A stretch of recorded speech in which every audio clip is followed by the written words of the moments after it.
이재명 대통령께서 요즘에 생방송 업무 보고를 받으시면서 여러 사람 마음 아프게 하고 여러 사람 슬프게 하면서 각 언론에서 각 사설에서 뭐 일진놀이 하느냐 대통령 힘자랑하느냐 뭐 이런 얘기도 비판도 나오고 있는데 역사 논쟁도 하고 계시죠? 동북아 역사재단 이사장이 네. 서양사학과 출신이거든요. 그렇죠. 그러다 보니까 자기가 한국사 그중에서 고대사를 좀 질문하면 좀 흔들리지 않을까 나름의 생각을 하고 온 것 같은데 한당 고기를 굉장히 중요시하는 종교 집단이 있습니다. 증산도의 계열의 특정 집단인데 그쪽이 혹시 통일교랑 라이벌인가?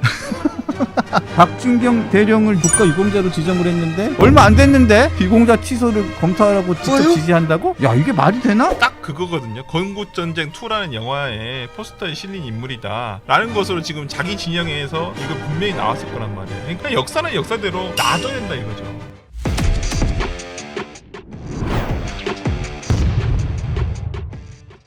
자 이제 역사 이야기로 넘어가겠습니다. 이재명 대통령께서 요즘에 생방송 업무 보고를 받으시면서 여러 사람 마음 아프게 하고 여러 사람 슬프게 하면서 진짜 나쁜 그리고 사람이야.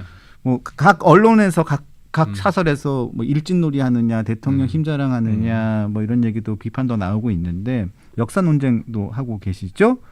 자 특히 요즘에 환단고기 그다음에 책갈피 얘기도 하고 있는데 이 부분은 짧게 좀 하라고 우리 안정인 작가하고 정정욱 PD가 얘기하시니까 요거는 짧게 좀 해주시고 그다음에 길게 할 부분은 어떤 걸 기계? 제주 사산하고 여순 사건이니까 네, 일단 네. 환단고기하고 책갈피 이거 좀 짧게 우선적으로 좀 하고 싶은 말씀을 좀 짧게. 짧게는 아니지만 좀 핵심적으로 네.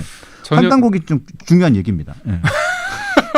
아니 저는 환단고기 관련해 가지고 이재명 대통령 속 머릿속에 뇌구조 그거는 뭐 저기 최민희 의원이 했던 표현이니까 이재명 대통령의 뇌구조가 궁금한데 이게 보면 지금 그 동북아 역사재단 이사장이 네. 서양사학과 출신이거든요. 그렇죠. 그러다 보니까 자기가 한국사 그중에서 고대사를 좀 질문하면 좀 흔들리지 않을까 나름의 생각을 하고 온 것 같은데 환단고기 관련해서 저는 사람들이 없잖아요. 관심이 없는데 저는 그거 하나 궁금해.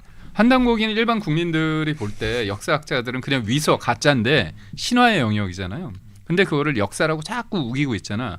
그거는 저는 저가 팩트인지는 모르지만 이거를 하나 좀 질문드리고 싶은 게 환단고기를 굉장히 중요시하는 종교 집단이 있습니다. 증산교 증산도의 계열의 특정 집단인데 이쪽이 굉장히 신주단지 모시듯 하거든요. 그쪽이 혹시 통일교랑 라이벌인가? 그래서 통일교를 과하게 이렇게 어떻게 보면 지금 최종 결정도 안 났는데 해산을 시키려고. 그러니까 제가 음모론인지 뭔지 모르겠습니다. 근데 여기에서 또 하나 종교가 나옵니다. 대순진리회. 근데 대순진리회는 이건 팩트가 공소장에 의하면 대장동 일당이 그 대순진리회 성남 지역에 있는 이재명이 성남시장 될 때 조직적으로 돈을 줬습니다. 그래서 나름 알차게 이용했다는 얘기가 나와요. 동원을 했다는 얘기가 나옵니다. 그러면 지금 이재명이라는 사람이 왜 통일교 특정 종교에 대해서 알레르기 반응을 보이냐. 제가 볼 때 속된 말로 뭔가 캥기는 게 있으니까 그럴 거라고 전 보거든요. 사람 심리상. 왜 진짜 특정 종교에 대해서 그렇게 해상까지 극언을 쏟아내느냐. 뭔가 자기의 과거에 그쪽 그런 어떻게 보면 기성 종교와는 다른 소위 말해서 주류 종교가 아니라 비주류 쪽의 관계가 있기 때문에 이거에 대해서 나는 아니다. 이거를 애써 부정하고 싶은 마음이니까 도리어 방귀 낀 놈이 성낸내고 저는 약간 그런 것 같아. 이거는 저의 그냥 개인적인 생각일 뿐입니다. 뭐 문제가 있으면 뭐 연락 주시면 제가 반론도 소개해 드릴 테니까 너무 세게 하지 마시고 저는 충분히 그러고 제가 종교학을 했습니다. 제가 대학교 다닐 때 종교학을 한 이유가 뭐냐면 사실 굉장히 주관적인 겁니다. 종교라는 그렇죠. 게. 근데 이게 다수가 소수를 규정하면서 이거 함부로 할 수는 없는데 이재명이라는 사람은 지금 물론 다수가 소수를 볼 때 규정을 할 수 있지만 대통령이잖아요. 그러니까 종교가 어떤 종교에 대해서 이단이라고 말할 수는 있습니다. 그러니까 종교적인 차원에서 그 맥락에서. 근데 대통령이 정치적이고 행정적인 그 우리나라 대표하는 사람이 특정 종교에 대해서 이렇게 악마화한다는 건 되게 위험한 거거든요. 그렇죠. 그래서 저는 왜 그럴까? 이재명은 자기의 어떤 과거 속에서 뭔가 부인하고 자꾸 밀어내고 싶은 그런 것들이 있다. 그러다 보니까 환단고기가 툭 튀어나온 거예요. 환단고기 웬 말이야, 환단고기. 맞습니다. 환타에 탄 단곡이라는 어저께 댓글 보고 제가 빵 터졌는데 오늘 한국일보도 그렇고 조선일보의 그 박종인 기자인가요? 어제 그 제가 잠깐 여쭤보기도 했었는데 이게 환단고기가 어제 뭐 논란도 굉장히 많았지만 그분의 이야기를 쭉 들어보면 이게 국내 역사학계에서는 이게 유사 역사학, 미조 역사학이라고 해가지고 이게 식민사관이랍니다. 식민사관에 뿌리를 두고 있는. 아, 그래요? 예, 식민사관에 뿌리를 두고 있고요. 이게 원형을 찾아보면, 그러니까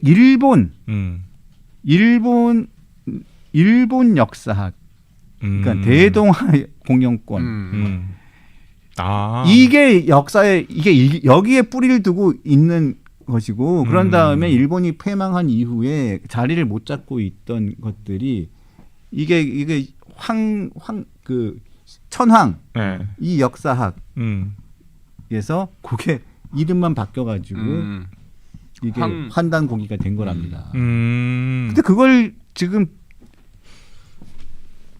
현대 21세기에 이재명 대통령이 이 환단고기를 문헌이 있느니 없느니 문헌이 없으면 역사가 아니냐 이 환빠 논쟁을 좀 여기서 이거를 말씀한다는 거는 정말 일단 저는 이 사건이 가져오는 게 일단은 저는 세 가지 정도를 딱 정리를 하고 싶은데 오, 세 가지.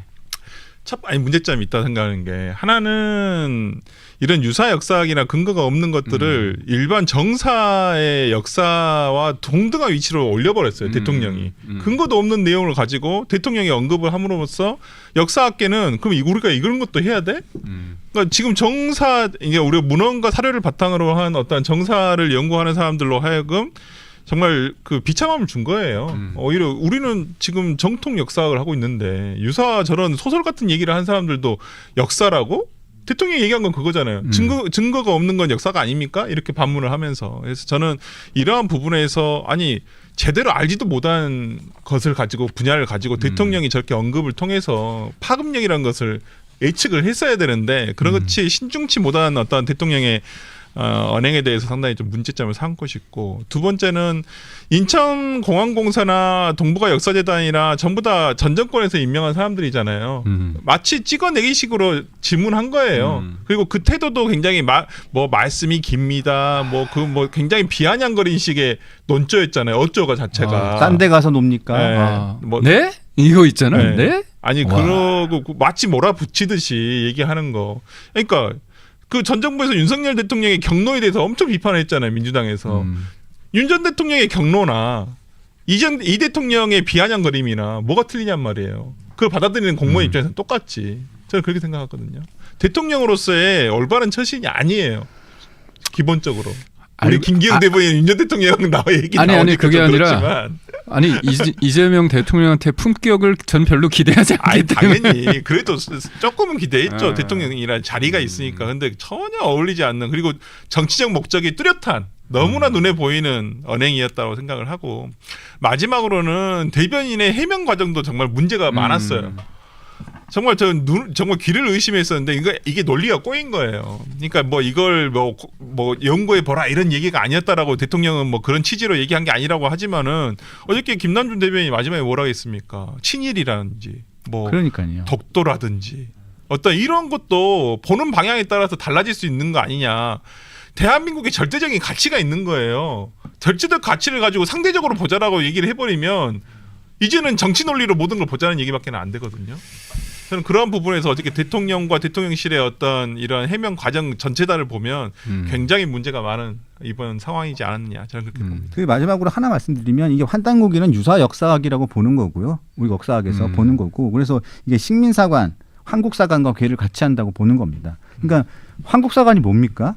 그러니까 지금 환단고기하고 괴를 같이 하는 건데 신의 혈통은 자국민이 아시아의 중심이라는 건데 그거만 바꾼 겁니다. 그래서 대륙을 지배할 자격이 황국 신민에 있는 것이고 일본인들에게 있는 것이고 거기에 일본이 패망하고 난 다음에 거기에 우리나라 민족 한민족인만 싹 바꿔놓은 것이죠. 그 대륙을 지배할 자격이 있고 아시아인들을 하나의 공동체로 보고 요게 환단곡입니다. 환단곡이 그것을 조금 더 확장시킨 것이 환단곡인데 그걸 지금 우리나라의 역사의 하나의 하나의 흐름으로 보고 문헌이 없기는 하지만 하나의 역사로 볼 수 있지 않느냐라고 대통령이 얘기한 건데 정말 저는 진짜 아연실색할 수밖에 없는 거죠.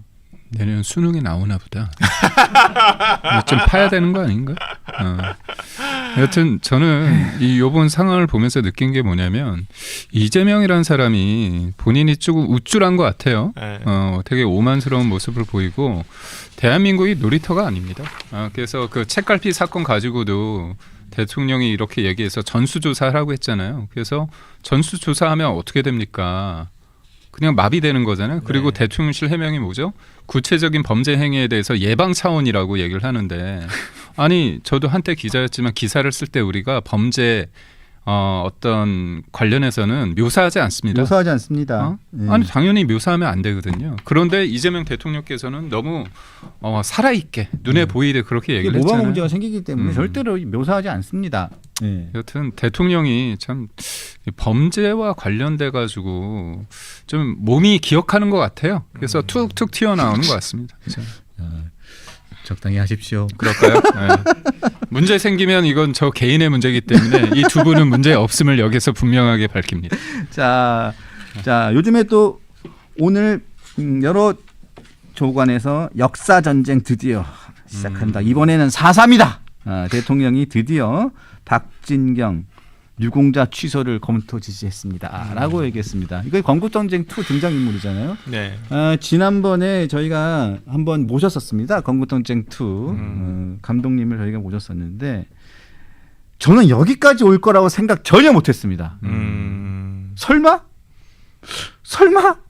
유공자 취소를 검토한다고? 아니 대통령이 임명한 보훈부 장관이 박진경 대령을 국가 유공자로 지정을 했는데 얼마 안 됐는데 유공자 취소를 검토하라고 직접 지시한다고? 야 이게 말이 되나? 야 이거 어떻게 보십니까 이거? 아니 그러니까 언제까지 이게 항상 우리가 그 혼란의 시기였잖아요. 그러니까 해방 이후에 어쩌면 대한민국 건국 과정 그리고 6.25 전쟁까지 6.25 전쟁 이후까지 어찌 보면 45년도부터 55년도 사이가 굉장히 혼란한 과정이었거든요. 그러니까 저는 여기서 그 당시에 살았던 분들 중에서는 특히나 공직에 계셨던 분들이 공과가 있을 수도 있어요. 무조건 한쪽 그러니까 이게 저 아까도 말씀드리고 싶은 게 객관적인 진실은 이분이 대한민국 어떤 군대를 창군하는 어떤 역사적 인물이기도 하고 당시에 어떤 지휘를 이승만 대통령의 지시를 받아가지고 어떤 4.3과 관련한 어떤 민간인들을 진압하는 과정에서 굉장히 불상사가 일어났던 것도 사실이고 한다면 저는 공과는 공과대로 전부 다 적시를 해서 판단은 국민이 하면 된다고 생각을 하거든요. 근데 이것을 유서를 굳이 저는 이게 추서를 이게 취소할 필요까지 있느냐? 이건 딱 그거거든요. 건국전쟁 2라는 영화에 포스터에 실린 인물이다. 라는 것으로 지금 자기 진영에서 이거 분명히 나왔을 거란 말이에요. 그러니까 얼마 전에 갑자기 제주도 출신 국회의원들이 이거 서운 취소하라고 맞아요. 저기 1인 시위를 하더라고요. 기자회견도 하고 네, 기자회견을 하고 났더라고요. 그 뒤로 지금 이게 나오고 있는 나오고 있는 것이거든요. 거죠. 굳이 이렇게까지 재단을 해야 되느냐? 그러면 저는 이거 문재인 정부 때도 마치 이제 무슨 뭐 김원봉이라든지 이런 사람에 대해서도 뭐 국가 유공자냐. 그러니까 물론 시기를 나눠서는 볼 수 있을 것 같아요. 해방을 위해서 다 싸웠던 건 마찬가지예요. 대한민국의 해방을 위해서 항일 투쟁을 했던 사람들이 그 사람들 중에는 커뮤니스트들, 소위 말하는 공산주의자들도 있었고 민족주의자들도 있었고 자본주의자들도 있었고. 근데 그 사람들 다 어떻게 나눠 가지고 할 거냐 이 말이에요. 그러면. 그러니까 저는 궁금한 게 저기 그런 거예요. 이 박진경 대령 그리고 4.3 이 사건에 관해서는 노무현 정부 때도 제주 4.3 사건 진상조사 보고서가 나왔어요. 진상조사위원회를 했었고 그런데 이 당시에 이 박진경 대령에 대해서는 한 번 조사를 했었고 한 번 평가가 있었던 일입니다. 그러니까요. 예. 이 당시에 박진경 대령에 대해서는 한 번 진짜 평가가 있었어요. 이 사람은 이 제주 이 도민들에 대한 민간인에 대한 학살과 관련해서는 직접적으로 개입이 됐던 사람은 아닌 것으로 제주 4.3 진상조사 보고서에 제가 한번 규정이 된 걸로 제가 조사 보고서를 봤거든요. 그리고 그 남로당 세포, 남도당 그 부하들인 그렇죠. 부하들이 남도당 세포들인데 그 사람들에게 살해당한 걸로 돼 있었고 본격적인 남로당 남로당 그 민간인들 학살은 이 사람이 죽고 난 몇 맞습니다. 개월 뒤인 11월 달에 본격적인 학살이 있어서 그 제주 도민들이 아주 억울하게 학살이 된단 말입니다. 그 이후의 일이란 맞습니다. 말이에요. 그런데 박진경 대령을 취소하라? 이걸 검토하라? 이건 어떻게 이해를 해야 되냐 말이죠. 그러니까 우선적으로 이제 해방 이후에 6.25 전에 남쪽에서 여러 가지 사건이 있었습니다. 근데 이제 4.3 사건 관련해서 우리가 규정을 어떻게 해야 되느냐. 그러니까 해방 직후에 대한민국 정부 수립하는 그런 과정에서 남로당 계열의 공산주의자들이 폭동을 일으켰다. 그런데 그거를 국가 권력이 진압하는 과정 속에서 민간인들의 피해가 발생했다. 사망자가 있었다. 제가 볼 때 이거는 가치 중립적인 용어인 것 같아요. 그런데 그 진압 과정에서 무고한 사람이 과연 죽었느냐 아니면 남로당계의 공산주의자들이 죽었느냐 그 과정이 있는 것 같습니다. 근데 저도 뭐 군대를 갔다 왔지만 전쟁이라는 곳에 갔을 때 피하 구분이 되게 어렵습니다. 어떤 사람을 믿는다고 하는 게 도리어 내 동지가 내 전우가 죽을 수 있는 상황이거든요. 그래서 우리가 이 전시가 아닌 평시 때 기준으로 해서 그때 어떤 행위를 재단하는 게 제가 볼 때는 좀 한계는 좀 명확한 것 같아요. 그리고 명확하게 왜 이 사람에 대해서 악마하느냐. 이른바 이제 민주당이나 이재명 정부 같은 경우는 이승만 전 대통령, 당시 대통령에 대해서 인정을 안 하는 거잖아요. 그러니까 결국은 북한에 대해서 6.25 전쟁에 대해서 일정 부분에서는 그거는 그냥 북침이다. 그렇게 주장하는 사람도 있고 사실상 6.25 전에 대한민국 남한 쪽에서는 예를 들어 여순 사건 그런 것들을 보면 이게 일정 부분 소규모 전쟁이었기 때문에 북한군이 6.25를 통해서 해방시키러 왔다. 해방군이라 이런 주장도 하고 있는 사람들이 있거든요. 그래서 저는 그런 주장에 제가 동의하는 건 아닙니다. 다만 우리가 역사적인 상황을 봤을 때 그 맥락을 배제한 상태에서 지금의 관점에서 왜 무고한 희생자들이 발생을 했느냐. 국가가 그거는 폭력이다. 이렇게 단순하게 볼 게 아니라 왜 그 사건이 일어났고 그 사건이 일어난 취지는 북한에서 그거를 이용했다는 거죠. 제가 관련돼서 하나 제가 소개해 드릴 게 있는데 잠시만요. 우선 얘기하시면 제가 찾아서 말씀드리겠습니다. 네네. 그래서 저는 과거에도 뭐 문재인 정부에서도 항상 꼭 이게 정권 바뀔 때마다 그러고 윤석열 정부에서도 저는 뭐 홍범도 장군에 대한 뭐 흉상 이전 그렇죠. 이런 거 있었잖아요. 솔직히 근데 그게 국민들의 평소에 얼마나 관심을 갖냐 이 말이에요. 그렇죠. 그걸 굳이 어떤 이념화 시켜가지고 어떤 뭐 어떤 정치권의 이슈로 가져와 버리면 어쩔 수 없이 또 그 진영에 따라 논쟁이 될 수밖에 없는 문제거든요. 그러니까 홍범도 장군 어찌 보면 그냥 항일 독립 투사예요. 근데 이제 뭐 사시는 곳이 예전에는 이제 간도, 지금으로 얘기하면 나중에는 이제 러시아 영토가 돼버리면서 중앙아시아로 강제 이주가 됐었고 그 과정에서 소련 정부하고 협력을 했어요. 이분도 왜냐하면 고려인들을 지켰어야 됐으니까. 그리고 그 당시 그 지역을 통치했던 사람들은 소련이었으니까. 근데 그 사람을 두고 우리가 뭐 진짜 예를 들어서 공산주의자냐. 그래서 절대 받아줄 수 없다. 또 이렇게 보기도 어렵거든요. 지금 중앙아시아 키르기스탄이라든지 카자흐스탄 이런 중앙아시아 국가들이 공산 국가도 아니잖아요. 지금은. 그렇다는 측면에서는 저는 이제 공관은 전부 다 나눠서 우리가 다 이렇게 알고 있잖아요. 독립투사이자 공산주의자였다. 이렇게 얘기하지만 꼭 그걸 그 민족주의자 관점에서 뭐 민주당 진영이 뭐 추대를 하면 홍범도를 추켜 세우고 저는 윤 대통령처럼 뭐 그걸 그렇게 뭐 더해시하자. 이 사람은 공산주의자였기 때문에 우리가 받아들일 수 없다. 이렇게 볼 필요도 없다고 생각하거든요. 그냥 역사는 역사대로 놔둬야 된다 이거죠. 박진경 소령 이분도 마찬가지로 보여요. 공과가 있어요. 대한민국 군대가 생길 때 거기에 기여를 했던 바도 있어요. 분명히. 근데 이제 제주 4.3 사건과 관련해 가지고 강경 진압 과정에서 이분도 암살당한 거잖아요. 부하들에 의해서. 그렇죠. 네, 그래서 그 부하들도 재판을 받아가지고 그분들도 사형당했어요. 그러면 그때 군사재판으로 인해서 이분을 죽인 음모에 가담했던 군인들이 다 사형당했거든요. 그러면 그분들은 지금 다시 민주주의자들이에요? 그건 아니잖아요. 아니 지금 그렇게 만들고 그 논리 있어요. 자체는 그렇게 가버리잖아요. 그럼 그건 또 말이 안 되잖아요. 제가 앞서 말씀드리려고 했던 거 찾았는데 태영호 전 의원 있지 않습니까? 네. 태영호 전 의원이 북한에서 보고 배웠던 그 내용을 얘기하는데 이제 제주 4.3 사건 배후에 김일성의 지령이 있었다.